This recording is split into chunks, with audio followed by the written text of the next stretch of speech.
चलो हो गया। चलिए ठीक है। कल हम लोग पढ़े थे हिमालय के बारे में, आज हम लोग पढ़ेंगे फॉर्मेशन ऑफ हिमालय। कल शिवालिक के बारे में पढ़े थे ना, शिवालिक में जिसमें हम, अच्छा याद है आप लोग शिवालिक पढ़ाए थे ना? अच्छा पेलुका क्लास की है, अच्छा चलिए फिर भी पूछ लेते थोड़ा सा। जो उत्तरी पर्वतमालाएं हैं उसको कितने भागों में बांटा गया है? नाम और पूर्वांचल हिल्स। ट्रांस हिमालय को कितने भागों में बांटा गया है? हाँ नाम क्या है? हाँ काराकोरम श्रेणी है। काराकोरम श्रेणी का सबसे ऊंची चोटी K2 गॉड यूनिवर्सिटी। काराकोरम श्रेणी है कहाँ? सियाचिन में। हाँ और सियाचिन में तापमान कितना रहता है? -42 डिग्री सेल्सियस। क्या वहाँ आबादी है? सियाचिन में आबादी नहीं है। ओके, यदि बात करें हम तो सबसे जो वर्षा होती है, सबसे ये भी नहीं पढ़ा है वर्षा वाला क्षेत्र, सबसे कम वर्षा कहाँ होती है? लेह, लद्दाख का जो लेह होता है वहाँ बहुत कम वर्षा होती है। ये मैंने बताया था आप लोगों को लद्दाख श्रेणी के बारे में जब पढ़ा रहे थे तब। हाँ तो ये ट्रांस हिमालय का पार्ट था। ट्रांस हिमालय 3 भागों में बांटा गया था, काराकोरम श्रेणी, लद्दाख श्रेणी और जास्कर श्रेणी। एक थोड़ा सा मैप बना लेते हैं, फिर उसका रिवाइज करने में मुझे मज़ा आएगा, रिवाइज करवाने में।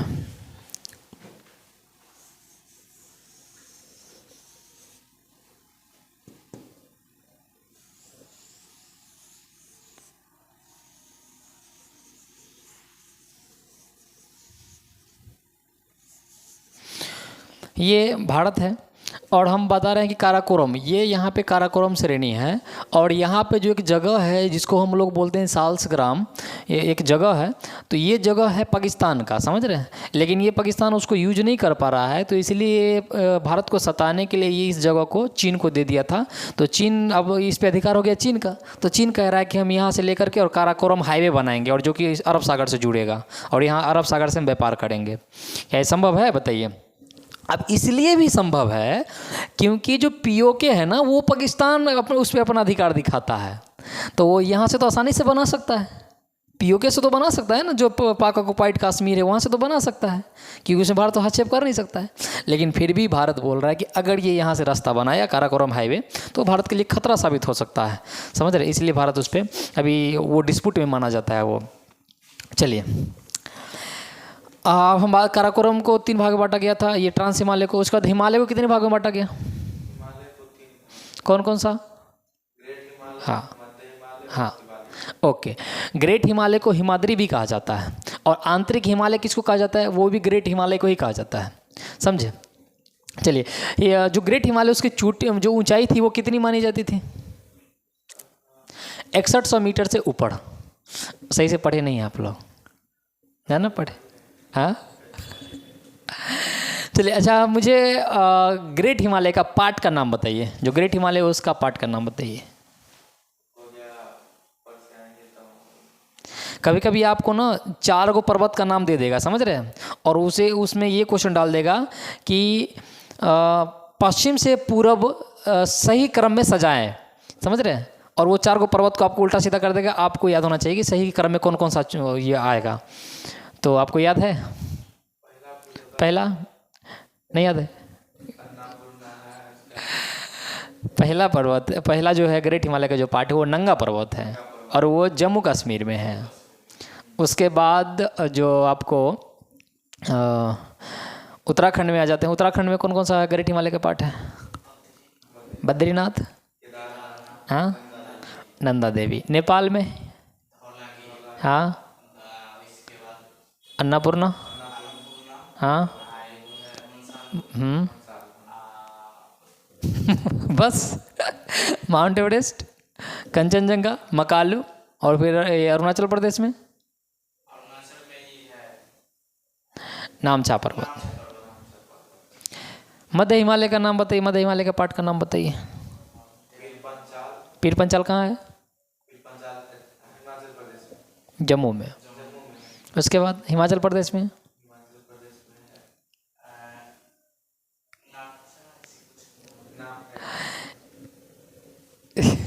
इसलिए बोलते हैं ना आप लोग को रील्स मत देखा कीजिए। हाँ, नकटिपवा पर्वत, एकदम सही बोले। नकटिपवा पर्वत कहाँ पर है जी? हाँ, नकटिपवा पर्वत नकटिपवा पर्वत है। नागटिब्बा उत्तराखंड में है और हिमाचल प्रदेश में धौलाधर है। देख रहे हैं ना आप लोग, इतना तेज होने के बावजूद भी अभी पढ़े हैं फिर भी माइंड में नहीं आ रहा है। वजह ये है कि आप लोग का माइंड ब्लॉक हो जाता है। जो इसलिए हम बोलते हैं कि अपने आप को इतना भी कमज़ोर मत समझो, इतना भी कमज़ोर मत कीजिए कि कोई भी बुराई आपके ऊपर हावी हो जाता है। ये रील्स देखने की आदत, ये भी एक बुराई है, वो भी आपके ऊपर आसानी से हावी हो जाता है। आप लोग इतना कमज़ोर है क्या? खुद को इतना कमज़ोर मत आंकिए, समझ रहे हैं ना? आप लोग इतना स्ट्रांग है, इतना आप लोग के पास जो कैपेसिटी है, याद करने की कैपेसिटी, आप लोग अच्छे स्टूडेंट में गिने जाते हैं। उसके बावजूद भी अगर ये हाल रहेगा तो बताइए हम किस पे उम्मीद रखेंगे? हाँ, और टेंशन तो बिल्कुल ही मत लीजिए। वो एक क्या है, कहावत है ना, ये ज़िंदगी एक हंसी है, इससे प्यार करो। ये ज़िंदगी एक हंसी है, इससे प्यार करो। अभी रात है तो सुबह का भी इंतज़ार करो। वो पल भी आएगा जिसकी ख्वाहिश है आपको। रब पर भरोसा रखो और वक्त पर एतबार करो। आप कभी कभी आप लोग ना विश्वास खो देते हैं, समझ रहे हैं? और क्या है कि टेंशन में आ जाता है। टेंशन में आने का है नहीं, समझ रहे हैं ना? बिंदास जो आपका सिचुएशन अच्छा। लोग कहते हैं कि जो टीचर होते हैं वो मोटिवेट करता है तो बच्चा मोटिवेट होता है, लेकिन आप लोग को मालूम नहीं है कि कभी कभी आप लोग की वजह से मैं इतना मोटिवेट होता हूँ ना कि लगता है कि ज़मीन को ऊपर कर दूँ, आसमान को नीचे कर दूँ। समझ रहे हैं? अक्सर ऐसा होता है कि हर एक सबको नहीं पता चलता है, लेकिन कोई स्टूडेंट के अंदर का जो जोश होता है, क्या कहे, मुझे तो ये बताइए कि आपके जोश और आपके जो हौसले हैं उसको देख के तो मुझे सैल्यूट करने का मन करता है कि जिनके सर पे पापा का साया ना हो, जिनके घर में कमाने वाला कोई ना हो, फिर भी वो अपनी ज़िंदगी को तराशने की कोशिश करता है, इतनी जज्बात दिखाते हैं। ये कनी बड़ी बात नहीं है, लेकिन इस परिस्थिति में होने के बावजूद भी आप लोग अपने आप को कहीं और बिजी रखते हैं। ये बहुत गंदी आदत है। मतलब आप खुद को इतना कमज़ोर बना लेते हैं कि कोई भी बुराई आपके ऊपर हावी हो जाता है। This is bad habit.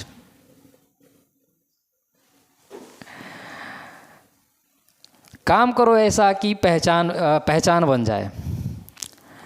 काम करो ऐसा कि पहचान बन जाए। हर कदम उठाओ ऐसा कि निशान बन जाए। ये ज़िंदगी तो हर कोई जी लेता है दोस्त, ज़िंदगी जियो ऐसा कि आपकी मिसाल बन जाए। तो थोड़ी सी ज़िंदगी में बदलाव लाइए। क्या ये सब में लगे रहते हैं? बुराई को हावी मत होने दीजिए, समझे? और ख़ासकर जो वो मैंने जो सुबह में जो आज मैंने करवाया था, कोशिश कीजिएगा कि यदि हम ना रहें आपके साथ, तब भी आप कम से कम एक सप्ताह यदि आप लगातार करते हैं ना, तो आपका याद करने का कैपेसिटी बढ़ जाएगी। समझ रहे हैं? आज तो आप लोग बहुत जल्दी आँख खोल लिए थे। कम से कम 5 मिनट का मौन रखिए थोड़ा सा। देखिए, होता ये है कि 2 चीज़ होता है पूरी दुनिया में। इंसान 2 ही काम होता है, एक मानसिक काम होता है, एक शारीरिक काम होता है।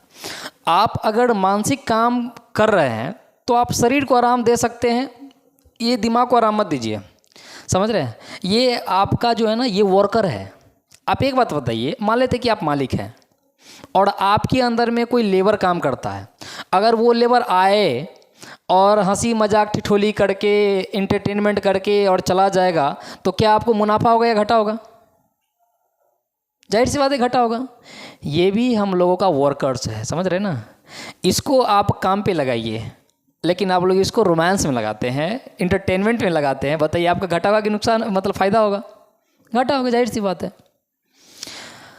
आज लगभग दुनिया की बहुत सारे ऐसे जो युवा हैं जो अभी रील्स में बिजी रहते हैं। बहुत सारे ऐसे लड़के हैं जो ड्रीम 11 पे सट्टा लगाने में बिजी रहता है। कुछ लोग फ्री फायर खेलने में बिजी रहता है। ये सब बहुत गंदी आदत है, समझ रहे हैं ना?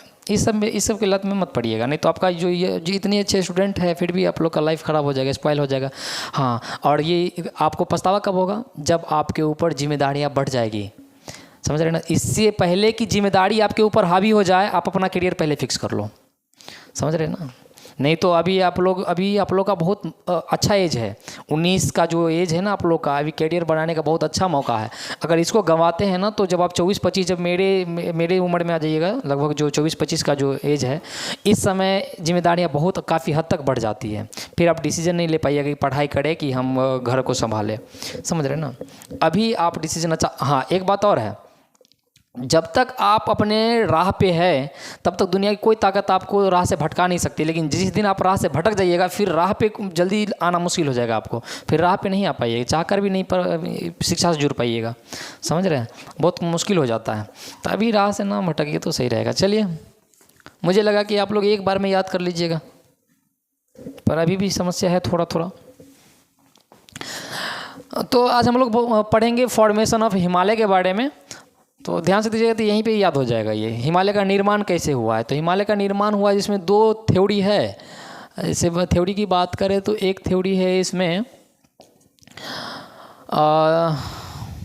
Plate tectonic theory, plates tectonic theory, और एक है जियोस्क्लाइड थ्योरी।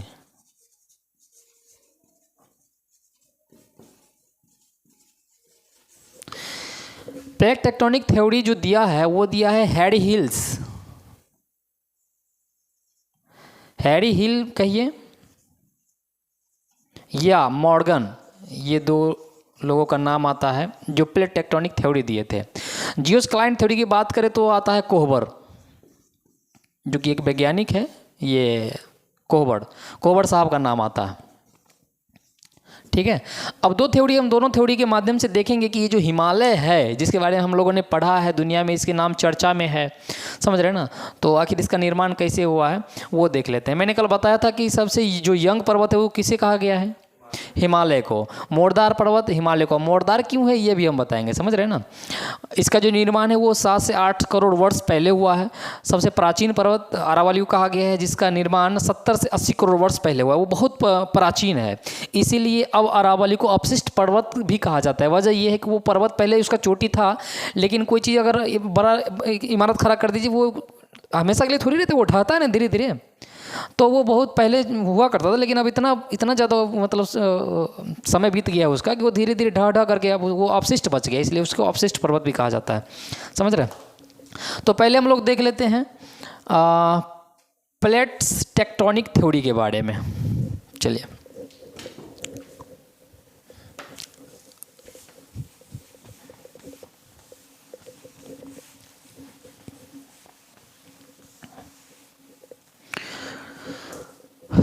यहाँ पे बनाते हैं।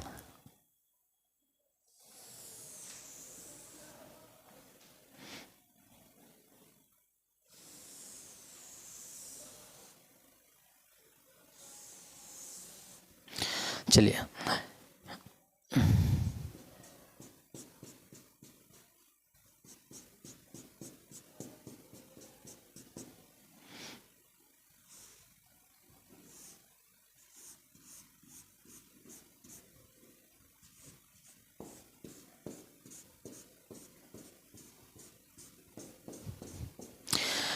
ये मान लेते हैं कि एक पृथ्वी की संरचना है, जिसमें अगर हम बात करें तो इसको बोला जाता है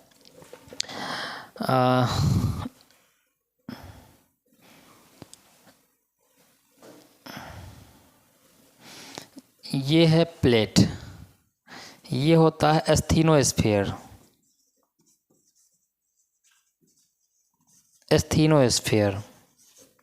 और ये होता है लियोस्फीयर। इसको बात करें तो ये स्थल मंडल, ये हो गया दुर्बल मंडल,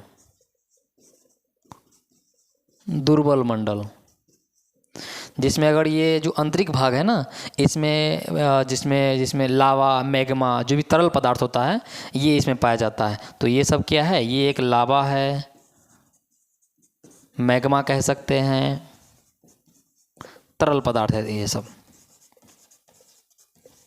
तरल पदार्थ।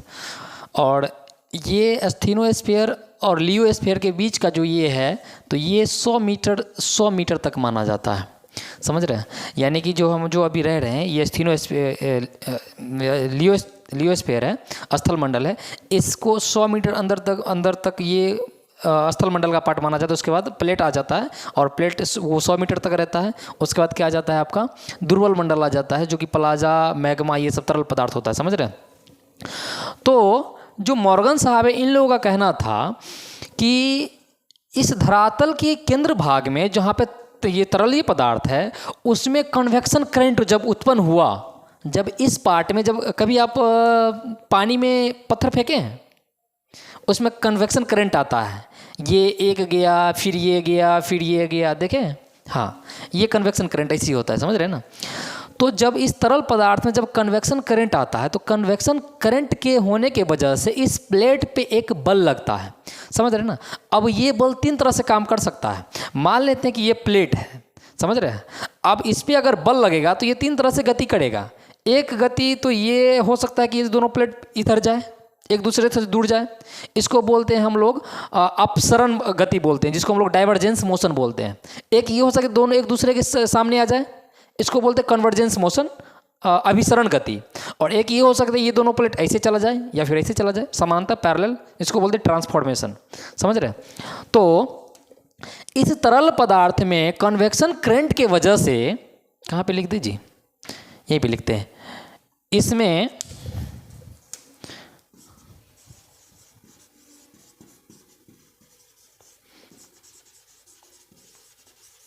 कन्वेक्शन करंट, संवहन धारा जिसको बोलते हैं, करंट के कारण प्लेट पर 3 तरह के गति उत्पन्न होता है। प्लेट पर 3 तरह का गति हो सकता है। चलिए हम इधर लिख देते हैं, ठीक है? इसको मिटाते हैं, जियोस क्लाइंट थ्योरी पढ़ेंगे बाद में। तो अब कौन कौन सा गति होगा? नंबर 1 अभिसरण गति,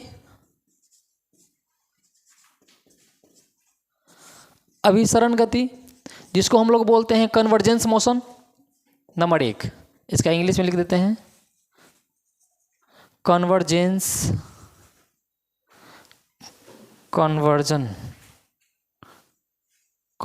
मोशन, कन्वर्जेंस।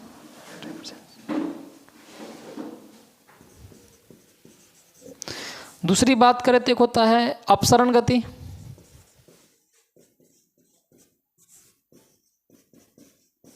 जिसको हम लोग बोलते हैं डाइवर्जेंस मोशन या डाइवर्जन मोशन। और एक होता है समानांतर या समांतर, जिसको हम लोग बोलते हैं ट्रांसफॉर्मेशन।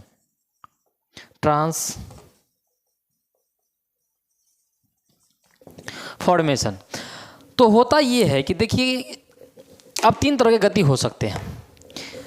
अभिसरण का मतलब होता है कि ये दोनों प्लेट एक दूसरे के सामने आ जाए। समझ रहे हैं? अपसरण का मतलब होता है कि ये दोनों प्लेट एक दूसरे से दूर भाग जाए। और समांतर का मतलब होता है कि ये दोनों प्लेट ये इस तरह जाए। जो संभावनाएं हैं, जो प्रोबेबिलिटी है इसकी, ये 3 ही तो हो सकता है, इसके अलावा और कोई है क्या? नहीं है। तो मान लेते हैं ये होगा, तो पृथ्वी में कुछ और जो परिवर्तन है वो हो सकता है।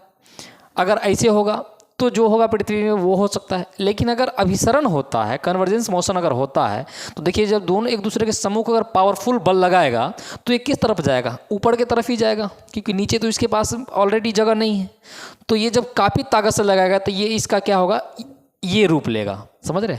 और यही जो था तैतीस सागर जहाँ पे था, वहीं पे जब ये इस तरह का जो उस सागर में जो अवक्षेप जमा था, उस पे जब ये कन्वर्जन, जब मोशन, जो अभिसरण गति लगा, उसकी वजह से जो बल आया दोनों प्लेट में आपस में जो टकराया, उसकी वजह से जो अचानक बल की वजह से जो उभार आया, यही हिमालय का रूप लिया था। समझ रहे? और ये कहना कि इस तरह का जो हिमालय का निर्माण हुआ, ये किनके अनुसार हम कह रहे हैं? हैरी हिल्स या मॉर्गन के अनुसार कह रहे हैं। समझ रहे हैं? ये कौन सा थ्योरी है? प्लेट टेक्टोनिक थ्योरी है। समझ रहे हैं? अब हम लोग पढ़ते हैं, एक है जियोस क्लाइंट थ्योरी। अब ये क्या कहता है जियोस क्लाइंट थ्योरी?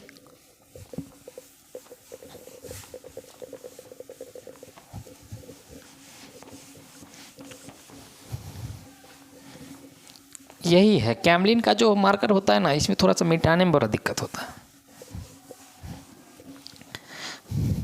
चलिए, जियोस्क्लाइड थ्योरी क्या कहता है, जो कोहबर साहब ने दिया था।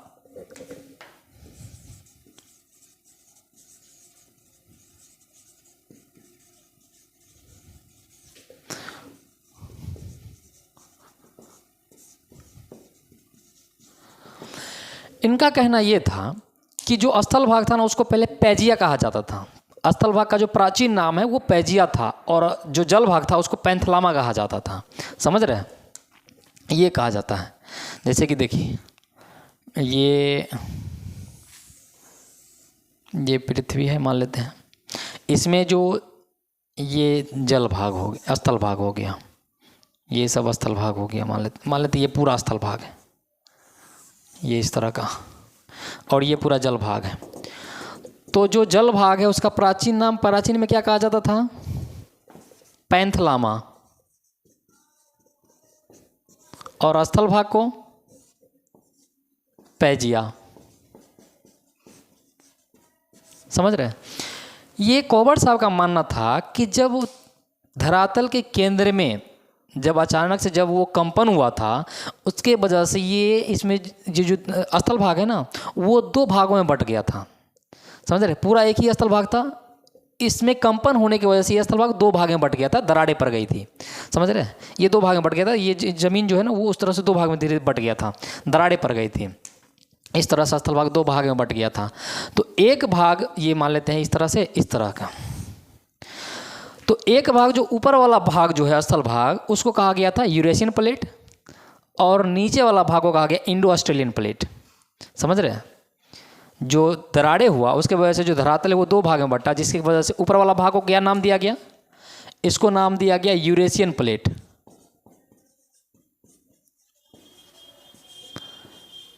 Eurasian plate. और नीचे वाला जो ये जो जमीन वाला स्थल है, इस स्थल भाग को क्या कहा गया? Indo Australian plate. Indo Australian plate. और जब ये दोनों जब आपस में टकराया, तो दोनों के टकराने की वजह से क्या हुआ कि जो बल लगा उसके वजह से ये अचानक जो पर्वतें बना है वो हिमालय बना है। इसलिए वो मोड़ा हुआ, इसलिए उसको मोड़दार पर्वत कहा गया है। किसी भी दो चीज़ को आप एक बार टकराइए तो वो मुड़ेगा या सीधा रहेगा? मुड़ेगा। तो जब ये, अच्छा, जो यूरेशियन प्लेट है इसी को कहा गया अंगारा लैंड। इसी को क्या कहा गया? अंगारा लैंड। और इंडो ऑस्ट्रेलियन प्लेट क्या कहा गया? गोंडवाना लैंड। गोंडवाना लैंड। तो अंगारा लैंड और गोंडवाना लैंड जब आपस में टकराया, तो इसके टकराने की वजह से जो उभाड़ आया उसी से हिमालय का निर्माण हुआ है, और वो इसलिए मोड़दार पर्वत कहा जाता है, फॉइल्ड पर्वत कहा जाता है, वलित पर्वत कहा जाता है। समझ रहे हैं? अब जो यूरेशियन प्लेट है, जो अंगारा लैंड है, उसमें 3 महाद्वीप बना। जब विभाजित हुआ स्थल, तो उसके टकराने से जो स्थल भाग है ना, वो अलग अलग हिस्सों में उसका अलग अलग आकार बन गया था। समझ रहे हैं? अलग अलग हिस्सों में बट गया था। तो उसमें ऊपर वाला जो स्थल भाग जो अंगारा लैंड है, उसमें 3 महाद्वीप बना, जिसमें यूरोप, उसका बताया जाता है उत्तरी अमेरिका और एशिया। ये 3 महाद्वीप की कौन सा लैंड में चला जाता है? यूरेशियन प्लेट या फिर अंगारा लैंड। समझ रहे हैं? 4 महाद्वीप जो बना वो बना गोंडवाना लैंड में। और वो कौन कौन सा महाद्वीप है? 4 महाद्वीप। दक्षिणी अमेरिका, अफ्रीका, ऑस्ट्रेलिया और अंटार्कटिका। ये 4 महाद्वीप किस में चला गया? गोंडवाना लैंड में। समझ रहे हैं? ये कोहबर जी का मानना था। समझ गए? चलिए, ये बात याद रखिएगा, इसमें 3 महाद्वीप अंगारा लैंड में, और गोंडवाना लैंड में कितने महाद्वीप? 4 महाद्वीप। समझ गए? चलिए, अब हम लोग देख लेते हैं। अभी तो हिमालय पर रहते, अब नदी के आधार पर क्या है कि हिमालय को भी बांटा गया है। ठीक है, चलिए, इससे पहले देख लेते हैं, और हिमालय का जो कुछ पार्ट छूटा हुआ है वो देख लेते हैं। ये मिटता नहीं है क्या?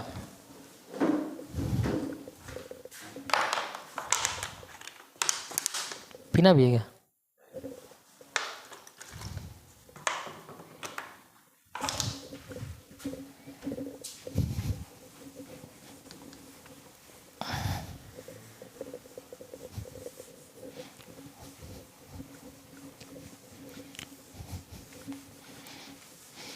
चलिए फिर से इंडिया का मैप बनाते हैं।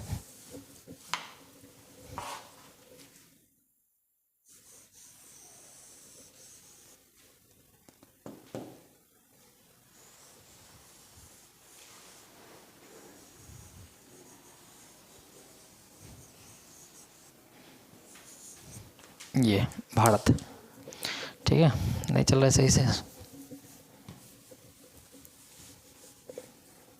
एक बार और चला देते हैं इसको।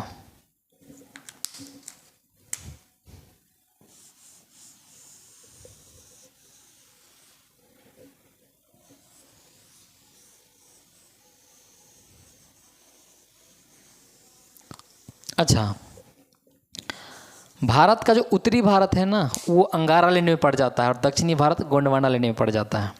जब दोनों प्लेट टकराया था तो टकराने की वजह से जो भारत का निर्माण हुआ था तो बीच का जो विभाजक बना था रेखा उसमें उत्तरी भारत पड़ जाता है अंगारा लैंड में और दक्षिणी भारत पड़ जाता है गोंडवाना लैंड में। ठीक है, चलिए अब हम लोग देख लेते हैं कि कुछ जो हिमालय का जो कुछ जो पर्वतें हैं या पहाड़ है उसका कुछ जिक्र कर लेते हैं। पहले ले लेते हैं हम लोग उड़ीसा। उड़ीसा में विशाखापट्टनम में एक चोटी है जिसको बोलते हैं महेंद्रगिरी चोटी। ये दो चीज़ आपको अक्सर जो एग्ज़ाम में जो क्वेश्चन आता है वो कन्फ्यूजन वाला क्वेश्चन आता है। अगर पूछ देगा कि महेंद्रगिरी चोटी कहाँ है तो महेंद्रगिरी चोटी है उड़ीसा में, लेकिन अगर महेंद्रगिरी पर्वत की बात करें तो महेंद्रगिरी पर्वत है तमिलनाडु में। और ये क्वेश्चन भी है कि भारत के दक्षिणतम पर्वत कौन सा है तो वो महेंद्रगिरी है। वो दक्षिण की सबसे लास्ट पर्वत वही महेंद्रगिरी ही है, समझ रहे हैं। तो महेंद्रगिरी चोटी, महेंद्रगिरी चोटी ये है उड़ीसा में। कहाँ? विशाखापट्टनम। आंध्रा में क्या? आंध्र में पड़ता है। बढ़ेंगे अमरावती।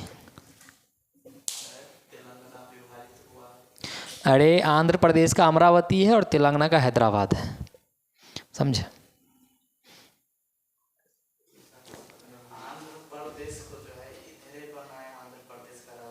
अच्छा, हो सकता है, हाँ तो हो सकता है। ये महेंद्रगिरी जो है ना वो इतना समझिए कि उड़ीसा में है ये, ठीक है। और अगर हम आंध्रा की बात करें तो आंध्रा में जो है कुछ पर्वतें हैं, वो आपसे जब कभी पूछ दिया जाएगा कि ये पर्वत किस राज्य में है तो एक है एरामल्ला। ये एक पर्वत है जिसका नाम है एरामल्ला। ये है नालामल्ला, नालगोंडा और पालगोंडा। नाम से ही स्पष्ट है, इस तरह का अगर नाम का कोई पर्वत अगर आ जाएगा, राज पूछ लेगा तो वो मार दीजिएगा आपको आंध्र प्रदेश में, ठीक है। इसका नाम क्या है? एर्रामल्ला। ये एर्रामल्ला। एर्रामल्ला की पहाड़ी कहाँ है? आंध्र प्रदेश में। नल्ला मल्ला की पहाड़ी कहाँ है? मल्ला, आंध्र प्रदेश। नालगोंडा आंध्र प्रदेश। पालगोंडा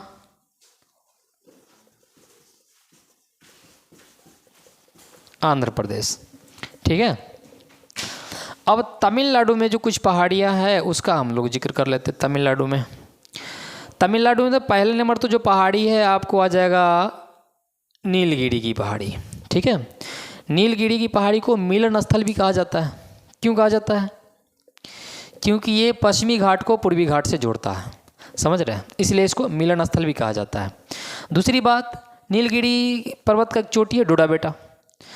उसके बाद यहाँ एक जनजाति पाई जाती है टोड जनजाति, समझ रहे।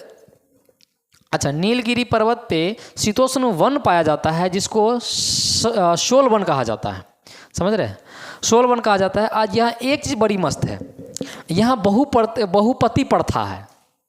बहुपति प्रथा समझते हैं? एगो से ज़्यादा पति हो।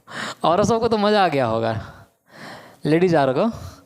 तो यहाँ जो है ना नीलगिरी पर्वत पे यहाँ की महिलाएं को एक प्रथा है वहाँ की कि एक से ज़्यादा जो मर्द है वो रख सकते हैं, एक से ज़्यादा शादी कर सकती है वहाँ की औरतें, समझ रहे हैं। तो ये है। उसके बाद हम बात करें तो उसके बाद आपको आ जाता है अन्नामलाई पर्वत, ठीक है। ये अन्नामलाई पर्वत, अन्नामलाई पर्वत, और इसकी एक ऊंची चोटी, कौन सा चोटी है अन्नामलाई पर्वत की? अन्नाईमुडी। उसके बाद इसके दक्षिण में जाइएगा तो एक और पर्वत है जिसका नाम है पालनी हिल्स। आपसे ये नाम लिख देते, ठीक है, नाम कहाँ पे लिख दें? इसका नीलगिरी ऊपर में लिख देते हैं, इधर लिख देते हैं, ये नीलगिरी, नीलगिरी, इसका नाम लिख देते हैं इधर अन्नामलाई, अन्नामलाई। अच्छा, मलाई का मतलब समझते हैं आप लोग? हाँ, तमिलनाडु में बादल को मलाई कहा जाता है, समझ रहे हैं ना? तो इसका नाम है अन्नामलाई, बहुत ऊंची चोटी है, बादलों से बात करता है, इसलिए इसका नाम है अन्नामलाई। एक है पालनी हिल्स, पालनी हिल्स, वो भी कहाँ है? तमिलनाडु। सबसे दक्षिण में जो लास्ट जो पर्वत है वो है महेंद्रगिरी पर्वत। कहाँ है? तमिलनाडु के बिल्कुल दक्षिण में है महेंद्रगिरी पर्वत, ठीक है। और महेंद्रगिरी चोटी कहाँ है? महेंद्रगिरी चोटी उड़ीसा में, और महेंद्रगिरी पर्वत तमिलनाडु में है। अच्छा, केरल में है एक पहाड़ी है जिसका नाम है कार्डेमम की पहाड़ी। ये एक पहाड़ी है जिसका नाम है कार्डेमम, और इसी पहाड़ी को इलायची पहाड़ी के नाम से भी जाना जाता है, कार्डेमम। ये कहाँ है कार्डेमम की पहाड़ी? केरल, ठीक है। इसका दूसरा नाम क्या है? इलायची, इलायची की पहाड़ी। एक कॉमन बात क्या है इसमें कि अन्नामलाई पर्वत, ये कार्डेमम की पहाड़ी और ये पालनी हिल्स, ये तीनों जाके मिलता है, एक ही जगह मिलता है अन्नाईमुडी चोटी पे। इधर से कार्डेमम की पहाड़ी है, ये भी धीरे धीरे जाकर के यहाँ जाके मिल जाता है, पालनी हिल्स भी आगे जाके मिलता है और अन्नामलाई मिलता है, और तीनों का मिलन स्थल जो है वो अन्नाईमुडी है, जो चोटी है, समझ गए? यहाँ पे तो दक्षिण भारत की जितने भी पहाड़ी पर्वतें थी, मैंने सबके बारे में जिक्र किया है, ध्यान में रखिएगा, और उसके बाद कहीं से छूटेगा नहीं, समझ रहे हैं? अभी फिर थोड़ा सा और बच गया है, अभी तो फिलहाल जो महाराष्ट्र है वो भी बता ही देते हैं। उसके बाद आपको विंध्याचल पर्वत और सतपुरा पर्वत, ये दो पर्वत इसलिए छोड़े हुए हैं क्योंकि उसके साथ साथ नदी और मालवा का पठार साथ साथ में खींचेंगे तो मजा आएगा पढ़ने में, समझ रहे हैं ना? वहाँ से बहुत सारा जो ताप्ती नदी है, नर्मदा नदी है, दोनों के बीच से घाटी से निकलता है, तो इसलिए उसको दोनों को साथ में खींच के चलेंगे, दोनों को कंबाइन करके चलेंगे, क्योंकि दोनों जो एक दूसरे के पैरेलल चलता है, विंध्याचल हिल्स और सतपुरा पर्वत, समझ रहे हैं? चलिए, ये अब थोड़ा सा जवाब दीजिएगा आप लोग। एरामल्ला किस राज्य में है? आंध्र प्रदेश। नल्लामल्ला, नालगोंडा, पालगोंडा, नीलगिरी तमिलनाडु में ही है, लेकिन ये मिलन स्थल माना जाता है, ये पश्चिमी घाट को पूर्वी घाट से जोड़ता है। उसके बाद यहाँ और कौन सी पड़ता है? बहुपति पड़ता है, समझे गोलू? यहाँ औरतें बहुत सारे दूल्हा को रख सकती है, समझे? गलत है, यहाँ का पड़ता है। अच्छा, आप बोलते गलत है, मतलब हमारे यहाँ मर्द अगर बहुत सारे पत्नी को रखे तो सही है, और औरत अगर बहुत सारे पति को रखे तो गलत है, हाँ? तो चलिए, उसके बाद अन्नामलाई कहाँ है? पर्वत, हट मारेंगे तो तेने झाड़ देंगे। तमिलनाडु में। पालनी हिल्स नहीं बता सकते। पालनी हिल्स तमिलनाडु में। महेंद्रगिरी पर्वत भारत के दक्षिणतम पर्वत, महेंद्रगिरी पर्वत। कार्डेमम की पहाड़ी केरल में। इलायची की पहाड़ी किसे कहा जाता है? कार्डेमम की पहाड़ी को ही कहा जाता है, ठीक है। चलिए, इतना कंप्लीट हो गया आप लोगों का।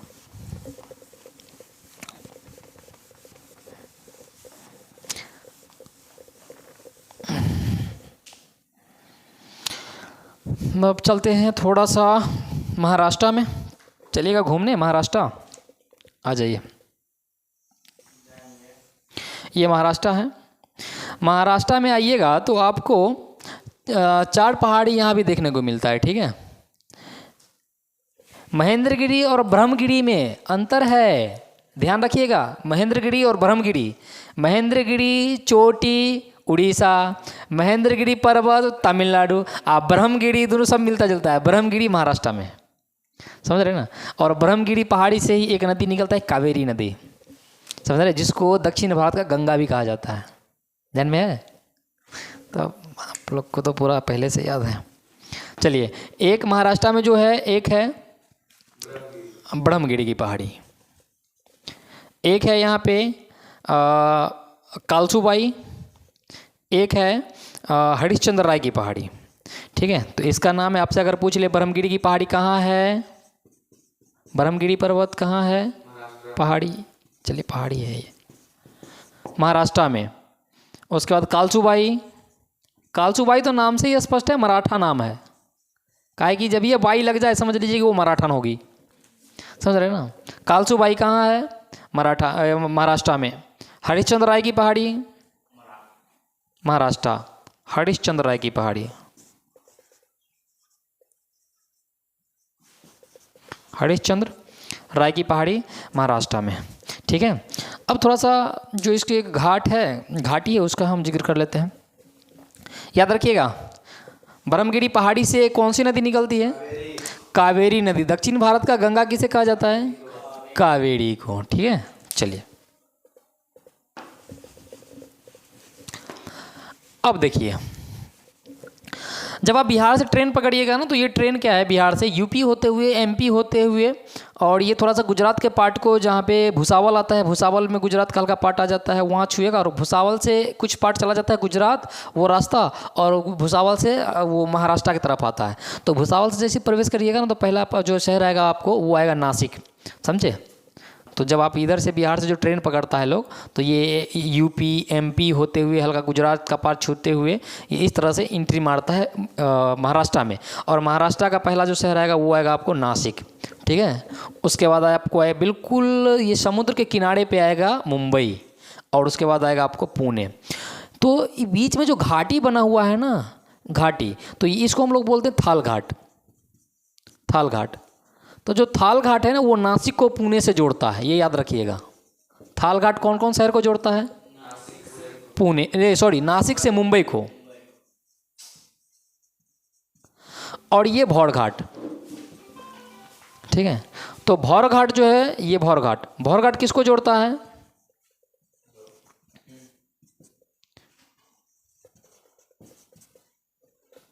भौर घाट किसको जोड़ता है, मुंबई और पुणे को। ठीक है, ये बात याद रखिएगा।